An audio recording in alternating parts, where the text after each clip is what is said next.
Tall Paul. It's now listen, I just Yes. want to start. Now, normally I come out with some wacky question or something like that, but I thought, remember when we were younger and we worked at radio stations and we actually paid Mr. Voice, a big voice guy to do the announcing? The Open. Right, whether it was Joe Cipriano, Mark Driscoll, Don LaFontaine. Yep. Well, to say that we don't have a budget would be blasphemous, or no, that's not, whatever the word is, when you plagiarism, it's plagiarist. Right. We have no budget, but so I thought I'd do a little producing announcing. So stand back, get ready. Let me back up. Because go ahead. I'm ready. On this edition of the Producers Podcast with Paul Joseph, Jack Silver. Okay, here's what's coming up. The meme of the week. That's a big one. You're going to like it. A trip down memory lane with Tall Paul Joseph. Oh, in really? pictures. Yes. Hmm. NFL. We'd like to talk about fantasy football and the upcoming NFL season. I'm ready. Today, we're featuring the running backs. And we wrap it up with that wacky Republican National Convention and a little top spin on what's putting forth through the TV screen all this week. And that's all today, Paul. All in the next 30 minutes. All packed into one Producers Podcast. 30-minute little blurb. Great. That's right. So if you're ready to roll, I think. Well, can I move back in? Yeah, come in a little bit. Okay. I was standing back for your big announcements, and that was great. I'm not a very good announcer because I kind of have a froggy voice, and I got kicked upstairs at the radio station. But I figured since we've got nobody else to do it, I did it. I could do it. Oh, would you like? I've actually been paid for my voice. Okay, well then, from time to time. Save that for next time. Please. We're on a very tight schedule, but quickly, I like the hat hair, Paul. I like it. Yeah, I mean, here's what happened. I've gotten to where I know that the hair's out. You can't see the back, but it's all sticking out. Yeah. So I spray it down. But if I put on a hat about 15 minutes before I do anything, and then I go out for the day, it's like it puts it all together the best it can, because this hair is way too long, but I'm just not getting it cut. So, and look at you. Well, I got a haircut. Yeah. I got my ears lowered, basically, or to quote a phrase, I got the old melon skeeched. Yeah, well, she went for it. Well, it's a she, right? What is it? It's a female that cuts your hair. Yes. Oh, I wouldn't let a man touch this coif for all the tea in China, big boy. But anyway, let's just blow right into this thing, because I think people are being real creative with the memes on the internet. And I found this one this week. We could start the show with this one. I'm no scientist, but has anybody tried killing corona with the bowling alley shoe spray yet? I like that. That's creative. That's funny, because remember when we were kids, you go to a bowling alley, and you would get those shoes, and you'd figure, well, how bad could it be? Because this man is spraying this toxic spray inside. No one ever got fungus feet, I guess, or no one ever got any bad disease. So maybe since, they're having a little tough go with the corona, maybe they try the bowling alley shoe spray. That should be able to kill anything. I mean, we go to the bowling alley all the time. Really? My kids love it. We go, we have fun, but we all have our own shoes, because seriously. Yeah, putting on other people's shoes, even with that spray. Yeah, even before, long before that happened, COVID, just in basically having a guy that doesn't really care about you spraying those shoes. I'm not ready for that. So. Sure, and the spraying never looked very technical, because it would be, a lot of spray in one. You can see how technical it looks there. A lot of spray in one shoe, not so much in the other shoe. Yeah, I mean, and if someone interrupts him in between, he's going to set that can down, and then he's going to probably forget. Who knows what he's going to do? No, so anyway, I don't want to be part of that. So. I thought that was cute. That's funny. So now here's something else that I thought was cute to keep the ball rolling. Okay. Earlier in the week, you posted some stuff on Facebook that I thought would be by request. People have been bugging me about putting up pictures from the KISS days and all of that stuff, and I said I usually don't do that because I don't want to get into a whole thing on that. But I did it. I've got probably, no exaggeration, 2 giant folders filled with pictures. So I could do it for 5 years. But oh my gosh, there's myself with Magic Johnson. Let's start out with this great shot. And again, just to kind of frame it. Yeah. You were the producer at KISS FM for many years. Yes. The morning show with Rick Dees and then Ryan Seacrest. Right. So as part of the benefits of doing a morning show, is meeting some of these great celebrities. I think that's one of the bonuses, of the day-to-day grind of doing a morning show can be a little tedious sometimes, getting up really early. But then when you get to meet Kobe, Magic. Let's start with him. Yeah. And notice on this shot that he's wearing a Rick D's weekly top 40 sweatshirt, which we gave him, and he put it right on. And this is, Magic came to us when he first started and was a friend of the show throughout all the years. I mean, and remains a friend today. I mean, there's a couple great guys, Magic, of course, and then Kobe, whom came. We were their first interview, and then I ended up working out with both of them in the gym and being friends with them. There's Kobe. Yeah. And we would hang out at the gym together because he was pumping up and I was in love with him. So, I mean, it was just a great thing. But, you can actually see there how the prowess of myself. He was in awe of me. Oh, I could imagine. I mean, when Kobe first met Tall Paul Joseph, he's like, this is something else. Now, interestingly enough, so I went searching through my stuff. I think in basically around the same era, me and Magic. Yeah, I don't know, some party I guess I was at. Yeah, you guys look like you're some kind of a Miami Vice deal going on there. Well, that was the '70s, so let's talk about that. So yeah, that was cool. So yeah, looking through your thing. Now hold on, I'm clicking like a madman. You have more? Oh, are you serious? Yeah, we're just getting started. What else did I like? I love this picture right here. Okay. This is a classic with you. Oh. What do you got? Bon Jovi, Richie Sambora, and the great Ellen Kay. There she is. How about that? How about that? That's it right there in the studio. And those guys were great. And again, great friends to this day. Sure. Of the show and everything, but they're a fun group. We had they were hit makers, and then again, this is not a battle of the pictures, Tall Paul. Oh, but somewhere then I found this one, which you'll love because that's Bon Jovi in the studio. Shot with me, and they were doing either the countdown show or something. That's right. Me with the very large glasses. Well, yeah, you kind of have a thing. You either go mustache or glasses or Oh, my '80s were devastating. Between the glasses, the porno mustache. Wow, you really had it all working. Oh yeah, if you call that working. But this trip down memory lane because it's awesome. Oh, this is fun. Yeah. Well, let's forward fast a little bit. This one I really like that you posted. And I thought this was amazing because I assume this is early B. Spears, correct? Oh yeah. Yeah, that's Britt, and she is actually very sweet, and we had a lot of fun. That was at the Wango Tango, our massive concert that we do every year. Yeah. And but I actually there was a time when they stopped playing Britney's songs because they were kind of revolting against her at the time, and I played her song. Yeah. And had her call in, and everybody was like up in arms. You know how they get when you. Right. The early cancel culture back then, I guess. But that's right. But anyway, it turned out the song became #1. She's great. And that massive guy to the right in the plaid is her bodyguard. Okay. That's just half of him. If you could imagine what the other half looks like. Yeah, that's amazing.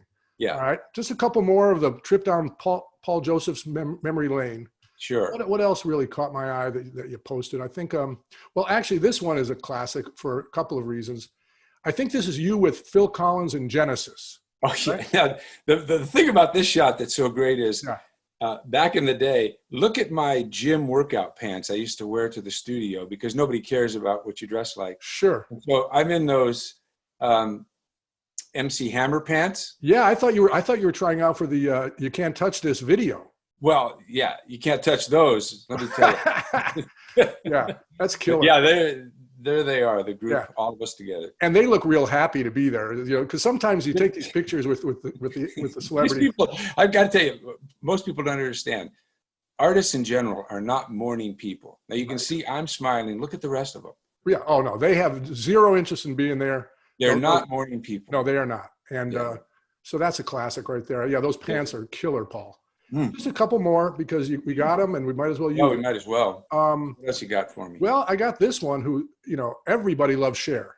Oh, now Cher is, first of all, I love her. She's a sweetheart. She's a dear friend. But this meeting right here, I'll tell you about how this happened. I got a call from a listener. It said, "You're not going to believe this, but I was digging through a house that I just bought, and I found a ring, a little gold wedding ring. And inside it says, from Sonny to Cher." Wow. And he had found a lost wedding ring. So I called Cher. She actually came down. We set up a time. We did it on the air. Yeah. We gave her back a ring. Sonny had already passed away. Poor guy was skiing and hit a tree. Yeah. And she cried on the air. It was really unbelievable. And that was kind of a really touching story. And she got her ring back that she had lost years ago. Isn't that amazing? And, yeah. They had rented that house, I guess, at one point or another. And yeah. Yeah, interesting. I've got probably a picture somewhere of me and Cher because my ex-wife, the first one, the ex, worked for the record label. And they had a party at Cher's house somewhere in the Hollywood Hills or in Beverly Hills, wherever the hell she was living. And it was really nice because it was like a sit-down dinner. Yeah. And it was really unbelievable. Yeah, again, going back to the original premise, doing a morning show in a major market, day in, day out, is tougher than it looks. But when you get to hang out with Cher or you do something like you just did, return her wedding ring, that's unbelievable. That's really fun. That's fun. Then it gets fun. And then the last one I found, which is, I mean, this is gold. Oh, my brother in arms. Well, two things, and then please tell me your story. But Paul, why don't you ever age? You look exactly the same. Mick Jagger today looks like shoe leather. You look fit as a fiddle. God bless you for saying that. You don't have to age. You just say in your mind you're not going to, and you work out hard and hope for the best. But that particular shot was funny. Just before we took it, he said, "We're dressed the same, mate." And I said, kind of are. But that was at the Radio Music Awards, the TV show that I produced. And in Las Vegas, he was there promoting his song. Yeah. He came on with us and had a great time. And, we put him on the TV show. I love that. I don't have a digital shot, but if I can hold this up to the camera, I'm not sure if you can see this. This is my Mick Jagger shot. Like at the concert, they'd let you kind of go backstage. So see me on the side. So where are you in that shot? Yeah, I'm all the way on the side. Oh, I see you in the back on the left. Yeah, with Alex, my son. But they stick him there and they go, okay, he'll come in for like 30 seconds. Right. And the group stands there. In comes the Walking Dead. You were doing the big group shots. Yeah. I mean, the Walking Dead. I mean the Rolling Stones members. And they come in looking like they just walked out of a cadaver factory. And, oh my God! And that was a long time ago. Now they look better than ever. Yeah, no, that was Dodger Stadium. Hold on, November 22nd, 2006. So, wow. I'm sure we can go on all day like this, Paul. But I could tear stuff off my walls right now, Jack. Well, let's not do that because it would make you happy. Well, let's save them for a rainy day. Let's do it for another time. But that's some great stuff. And again, your career at KISS spanned all those years. I had 4 good years there. And then went on to, I could show you some stuff from San Francisco with the rock side, the Springsteens and the Night Rangers and the Journeys. But I don't want to bore you or the one person watching this. So I think it's time to talk a little. I am the one person watching this. So whatever you want to do. How are you feeling about it? You feel good, or is it kind of boring? I feel great. All right, good. Cheers. Right, let's go. Yeah. All right. So let's now we got to talk a little NFL because we're about 2 weeks away on September 10th. Thursday night, September 10th. It's Texans at Kansas City. So cool. Which is great. And hopefully everything's rolling along. It seems like the protocols are in place. And I don't want to put the whammy on it, but a season of football would really do America and you and me really good because we need it. We need it. We like the game. Yep. And we like fantasy football. So today. I love fantasy football. Right. So again, going back to the picture thing, as you know, I'm obsessed with photos. I don't know what it is. You seem to have quite a stack there. Well, I always bring the old, bar mitzvah camera with me wherever I go. Well, that's I grab a few shots. You still have that thing? Well, I joke. It's actually the camera I got for our wedding. Oh. But which one? The second one. Second wedding. and this in this day and age, now I use the iPhone 10, which takes great pictures. But all right, So basically, the preseason rankings, if you look at Pro Football Focus, which is Chris Collinsworth's amazing website, if anybody's interested in really excellent information, it's Pro Football Focus.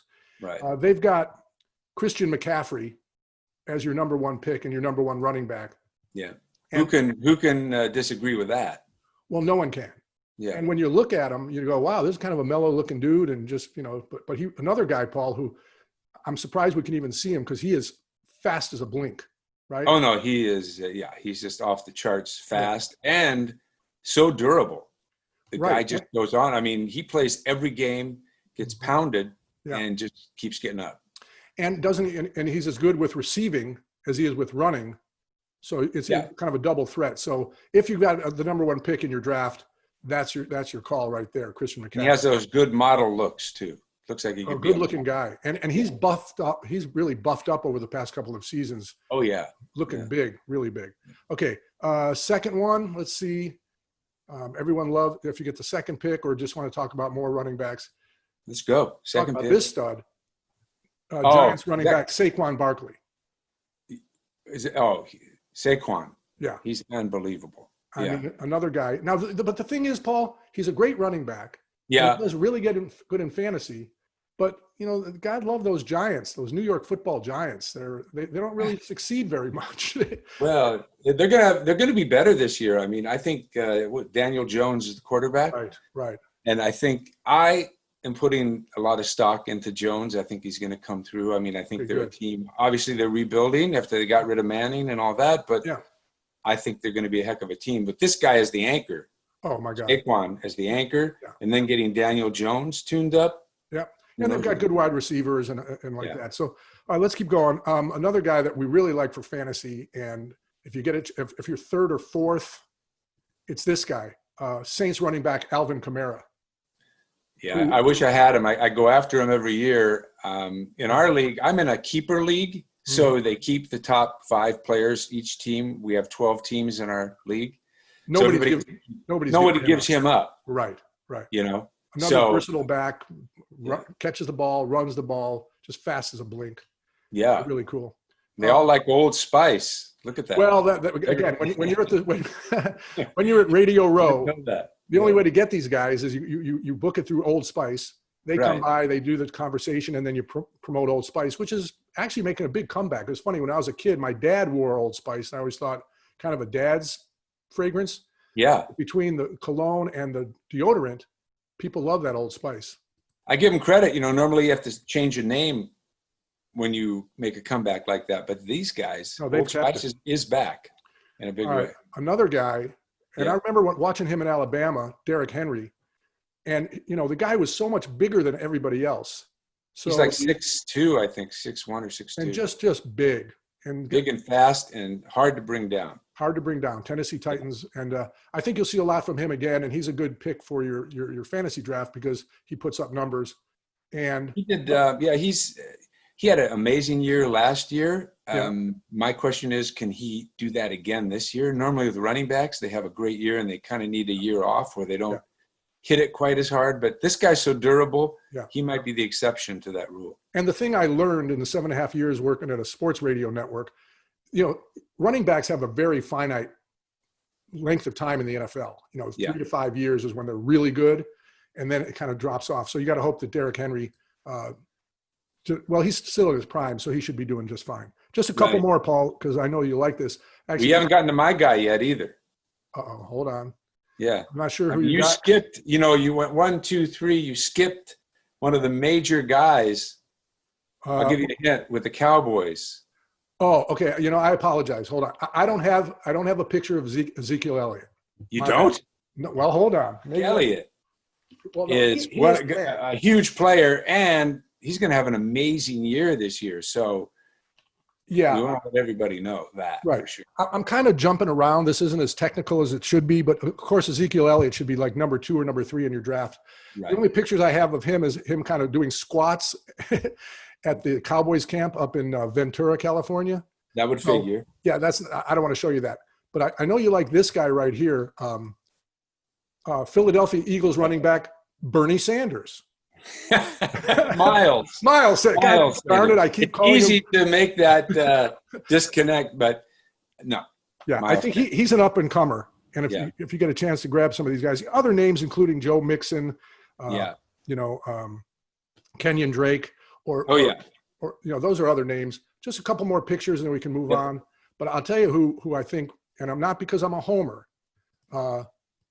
Aaron Jones of the Green Bay Packers. Yeah. I think in fantasy, you kind of have to look a little ahead. Don't always look in the rearview mirror. He had a great year last year, but this guy's ready to bust out. And another guy that no one can stop. Yeah, he's amazing. Like him a lot. Yeah. And then I think I got one more for you that I think you'll like too, which is, hold on. Let's do it. Well, again, I was telling someone, when you're trying to be air talent and doing the switching, I know it doesn't work so well. You're doing fine. But here's a really good one. Josh Jacobs of the Las Vegas Raiders. Yeah, I was going to say LV Raiders, as we call them. Another good opportunity to bet on the future of a guy like this. So I think this guy could be a big sleeper because his name isn't thrown around every day, but he's high quality. And now they have my favorite rookie that I'm pushing like crazy because he is the sleeper. Ruggs. Henry Ruggs. Yeah. Well, and to tie a bow around it, other names you should be looking for: Chris Carson of Seattle, this Clyde Hillary of City. Yeah, he's a rookie, I think. Austin Eckler of the Chargers. Yeah. And that ought to cover it. So I'm sorry. And Dalvin Cook of the Minnesota. Vikings. Yeah. But again, I can't really do this thing without the pictures that I have. So I apologize for leaving some of these guys out. But if you don't sit down at a Radio Row desk and put on the Old Spice garb. Where's your Old Spice T-shirt? You should have one. Yeah, I never got one. Somewhere I have. Hold on, one more time. Do some film. Get at this. I did get the Old Spice Volcano underarm deodorant. Oh yeah. And this stuff smells very good. Wow. So if you're looking for a little Old Spice, and again, we don't have any sponsors. The Pooh Be Gone guy bailed after the first week.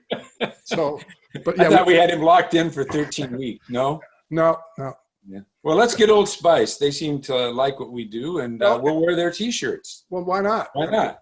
Believe me. I mean, if you don't think Saquon Barkley and those other guys got paid plenty much to wear those Old Spice shirts, you're mistaken. Let's throw it around. All right. Well, let's take a quick breath, Paul, of the Producers Podcast. I mean, busy. I'm honestly, I'm spent. I'm excited about the NFL. I think, like you said in the beginning, we need this. We need something right now that makes us feel normal. Yeah. If we can get the NFL going, I think that'll make us feel normal for everybody. I know it'll make Las Vegas happy with the betting. Yeah. There's a lot to talk about here, but it's just an exciting opportunity coming up in a couple of weeks. Yeah. I mean, I've been watching the hockey. That's good. That's in a bubble, two bubbles actually. Basketball is doing great. They're in the bubble, having a little social issue, but we'll hopefully get through that. Dust up there, but hopefully that gets back on track. Right. And then baseball, God love them. They if somebody gets sick on the team, they just boot them and they bring in the next guy from. I like it. I like the way they're doing it. Not a bad plan. No. Right. Well, then lastly, and again, Paul, you and I have talked about it. We're not very political. No. And in a recent podcast, we discussed the Democratic National Convention, which looked relatively inspiring, and it had a variety of people talking about Biden. And this week, the Republicans took center stage. And my only observation, and who you like is your own business, but it just seems like the list of guests, it looks like just your family. It'd be like, Tall Paul's running for president. Who do you got? Anybody to endorse him? Well, I got Haley, my daughter. I've got RJ, my son. I've got June Joseph, my wife. My mom. And your mom. Who lives down the street. And then me. And then I like, it just seems like you're not going very deep. And then there's Chrissy, your wife would endorse me. I feel sure. We could put that together, but I think what you really want, and again, I know the fans of the president are pretty loyal. But it would seem to me to just, if you probably should spread that out a little bit and find a couple of different voices other than, and then the best ones, the two press secretaries, the Kellyanne Conway and the other blonde. So it just seems like the roster looks a little stacked.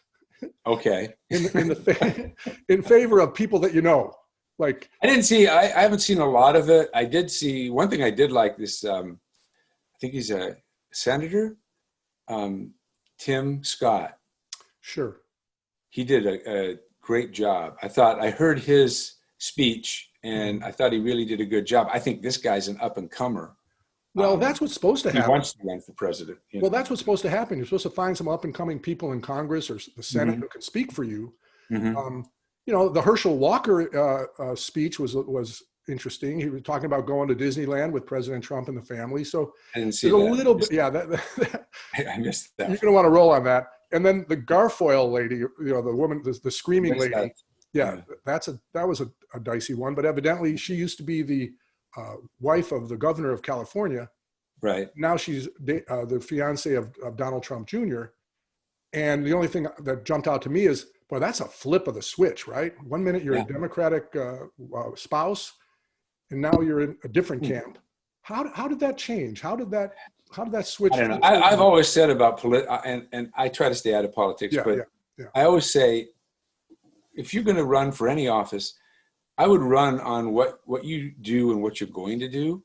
Sure. And I would stay away from the personal attacks, because personal attacks in general on either side shows a flaw in character for either one of the candidates, whether it be presidential or congressional or whatever.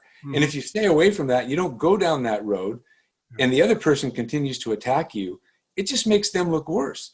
But so I mean, if I was ever running for an office, I would not attack. If I was running against you, Jack, I would say nothing about that bad haircut. I would just stick to the ideals and what I want to do, and never mention the haircuts. Well, now you hurt my feelings a little bit, because I didn't mean to. Jugular. No, I want you to go for it, which is what. And by the way, to your point, if you're talking about not attacking people, you came to the wrong convention with the Republicans. They are all out, All right. Anyway, we're not good with politics. It's time to not our thing. Move our country forward. I'd rather talk about fantasy football and Paul Joseph's MC Hammer Pants. But I think what we really need to do is to remind people that if they like this podcast, first of all, check with a therapist. Yes. And make sure that you're not. Might need some medication. Right. I'd start with that. What I would do, I would subscribe to the podcast. Subscribe and tell your friends. Right. And then we'll post it on social media, and you should then share it with your friends. Right. And then wrap a bow around it. You got 30 minutes to waste. Look, with this COVID, everybody's got some time, Paul. Yeah, everybody. Okay. So wherever you get your podcast, support the Producers Podcast. Wear some Old Spice. Here we go. We're plugging, and we're not even getting paid. Or not. And really, it does smell. It actually smells pretty good. So, all right. Well, I'm spent. You've done it. You've done it all, Jack, and I appreciate that. And and also just one more thing: when you do subscribe to us, leave comments about it. We'd love to hear your comments. Sure. We'll read them on the air. And someone told me I should leave my email address that you can email us at. Should I give my personal email address, or? I don't know. Let's look at that. All right. Well, let's look at that off. We'll fix it in post. Yeah. All right, boys. We're good. Thanks for checking in. The Producers Podcast. Tall Paul Joseph, Jack Silver.